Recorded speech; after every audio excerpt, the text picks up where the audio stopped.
మన దైనందిన జీవితంలో దేవుని సహాయం మనకు ఎంతో అవసరం. ఆయన సహాయం లేకుండా మన ప్రయాణం ముందుకు సాగదు. ఆయన సహాయాన్ని అర్థించే మార్గమే ప్రార్థన.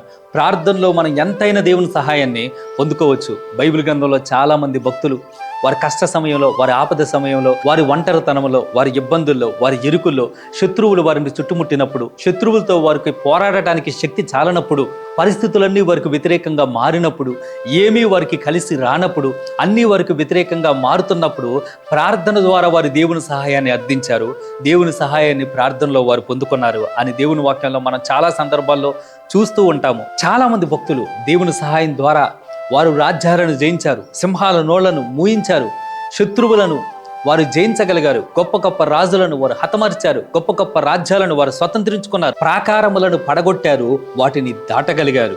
అన్య దేశాల్లో దేవుని కొరకు అగ్ని జ్వాలల్లాగా ప్రకాశించారు. కేవలం ఇదంతా వారు దేవుని సహాయం ద్వారా మాత్రమే చేయగలిగారు.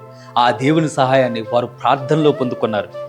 బైబిల్ గ్రంథంలో భక్తుడైన దావీదు చిన్న చిన్న విషయాలకు కూడా ఆయన దేవుని సహాయాన్ని అర్థించేవాడు. దేవుని సహాయం కోసం ప్రార్థనలో కనిపెట్టుకునేవాడు. ప్రార్థించి తనకు కావలసిన దేవుని సహాయాన్ని దేవుని యొద్ద నుంచి పొందుకునేవాడు. దేవుడు మనకెప్పుడు సహాయం చేయడానికి ముందే ఉంటాడండి. అది మనం ప్రార్థనలో పొందుకోవాలని ఆయన ఆశిస్తూ ఉన్నాడు. నాకు మొరపెట్టు, నేను నీకు సహాయం చేస్తాను అని దేవుడు అంటూ ఉన్నాడు.